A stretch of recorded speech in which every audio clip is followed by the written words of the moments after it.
It's December 4, Ukraine Media Center Confirm starts its operation. My name is Svetlana Chaparenko, and now we will be talking about the situation in the borders blocked by the protesters. Joining us in the studio is Andrii Demchenko, the spokesperson of the State Bodyguard Service of Ukraine. Good afternoon, Mr. Andrii. Good afternoon. Well, the Polish protesters are blocking our border. It's been already more than a month, or almost a month. The Slovakian protesters joined them this time, but let's start with the Polish border. One checkpost has opened, so did it really open? And what are the specifics of its operation? Well, we have to understand that this checkpost was operating even before that, but only those vehicles were allowed to cross that were not cargo trucks, like light cars, buses, and empty vehicles. So upon the negotiations with the Polish side, it's one of the agreements that this checkpost will be used to let the cargo trucks weighing more than 7.5 tons through, but they will be moving exclusively from Ukraine to Poland, and when they are coming empty tonight at 1 o'clock in the night, this type of vehicles started to be processed in this checkpost. About 30 cargo vehicles left Ukraine in the direction of Poland. There were about 60 of them in total in line. And in fact, electronic line does not operate for cargo trucks in this checkpost, meaning that the vehicles come to the border and cross the border just in a regular line, but there is a specific lane dedicated for the cargo trucks, and the line is being differentiated before the crossing the border. So it's our joint checkpost where all the control services of Ukraine and Poland are on duty.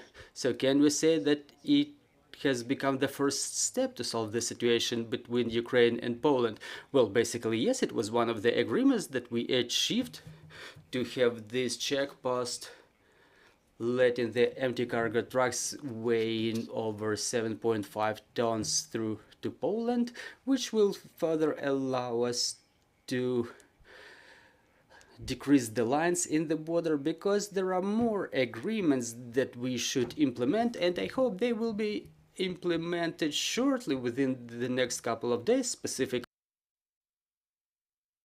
the creation of permits in electronic line for empty cargo vehicles that leave Ukraine through Yahodyn and Krakivets checkposts. And basically the infrastructure of those checkposts allows us allocating specific lanes for this category of vehicles. However, talking generally about the situation in the border with Poland, blocking unfortunately is still in effect. We have blockings in Rava-Ruska, Hrebenne, Dorohusk-Yahodyn, Krakivets, Korczowa. Those are the directions where the blocking has started on the 6th of November. Starting from the 23rd November, Medyka-Shehyni checkpost was added. And as of this morning, there are around 2.5 thousand vehicles standing in lines on those four checkposts. Most of them, almost 900, in the checkpost of Rava-Ruska. We document a number of vehicles still crossing the border, both leaving and entering Poland. However, the intensity of movement, as it was on the days before the 6th of November, is way slower. Previously, we agreed with the Polish side to let the cargo vehicles through Rava-Ruska, and then the light vehicles were forwarded to other checkposts. That's a huge infrastructure facility where 12 to 1300 vehicles were crossing the border in both directions daily. Within the last day, about 130 vehicles have crossed the border. So the cargo flow intensity is way lower today. just like in other checkposts. About 150 vehicles have crossed the border in the checkpost of Rava-Ruska. Meanwhile, previously, this number was reaching 600 to 700. And the most intense movement is in the checkpost of Krakivets. However, it's still less intense than before the 6th of November. You've mentioned that about 2,500 cargo vehicles are currently blocked in the border. Do we have any information about the number of people who were blocked there, and do they get any help there? Well, I don't have such an information for the time being, but the Ministry of Infrastructure announced and deployed the staff to help those drivers in line waiting to enter Poland to cover their need in fuel, medicines, and food. The staff collects all the necessary things, all the necessities, and forwards them to those drivers who have spent multiple days waiting to cross the border in lines. Yesterday there was an information that the Polish protesters don't let the boat safe sail protection, which was provided as an aid from the United States government to Ukraine. Do you have any information about this situation? I don't have any additional information about the boat, but we remember that the protesters promised not to create obstacles in moving the fuel and humanitarian aid to Ukraine, but whether they really allow all those categories of goods being transported to Ukraine, well, that's something that I cannot guarantee.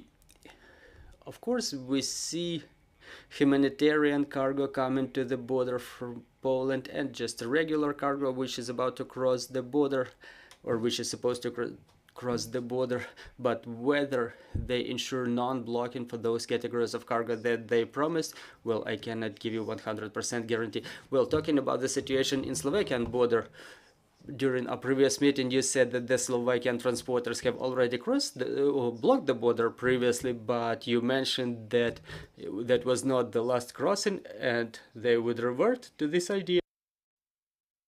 Now the checkposts in the Slovakian borders are blocked from the 1st of December. Is there a way to get out of this situation just like we did previous year? Well, in the Slovakian border, as soon as the protesting started in the Polish border, we documented the increasing number of cargo trucks coming to Ukraine through Slovakian border. Even before the 21st of November, there were already lines formed in the checkpost of Vysne Nemecke and Uzhhorod. On the 21st of November, according to the information from the Slovakian colleagues, the blocking started, but it was lasting maybe half a day, because in the night the Slovakian border guard have already reported that the movement was already unblocked. Well, how can we evaluate it as temporarily unblocked? Well, probably they had some information that the activity may renew, and basically in the end of the last week the Union of Slovakian Cargo Carriers started blocking the border, and for the time being in this direction there were 650 cargo vehicles in line waiting to cross the border in the direction of Slovakia. But the protesters reported that they would let 4 cargo trucks through per hour in the direction of Ukraine, and the movement from Ukraine to Slovakia will not be blocked at all. And also they would not block the movement of humanitarian and other types of cargo. What we document for the time being is some decrease, not critical, but certain decrease of the number of cargo vehicles coming to the border waiting to cross into Ukraine. Also, we document the decrease of the cargo trucks that are trying to cross the border from Hungary to Ukraine. Again, the situation is related to the fact that other directions are either blocked or the movement through them is complicated. For the time being, in the Tisa checkpost in the border with Hungary in direction of Ukraine, there were around 750 cargo trucks waiting to cross the border to Ukraine. Well, comparing it to the previous month when the borders were not closed, how did the workload increase in those checkposts that are still open?